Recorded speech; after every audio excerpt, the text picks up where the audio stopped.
Well, it seems that your journey has ended. Very sorry about that. It was always going to end this way, of course. If it weren't by me, it would have just been by some other, terrible thing. Just, you could not imagine how terrible it would be. Just, I get scared thinking about it. I'm glad it's not me. It reminds me of a time I was speaking to my good friend Orville. We were we were sitting on a park bench watching the pigeons.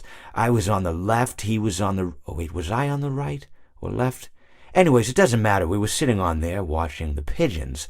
And I said to Orville, "Friend, those birds are frozen." And he kind of looked at me like I'd lost my mind.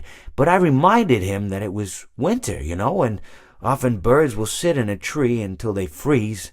And then they sort of fall to the ground until the sun warms up and they can, move around again. So I said to Orville, "You might as well save those breadcrumbs until the birds thaw, because they can't very well enjoy them in the condition they're in." To which he asked what I meant, and asking what condition the crumbs should be in before he threw them to the birds, assuming that I meant the birds couldn't enjoy the breadcrumbs in the condition that the crumbs were in, when in fact I had meant the birds could not enjoy them in the condition that the birds were in, considering that the birds were frozen. So he took a moment and then threw his last handful onto the ground. I said to him, "Orville, why did you throw the breadcrumbs to the birds when I just told you they're frozen?"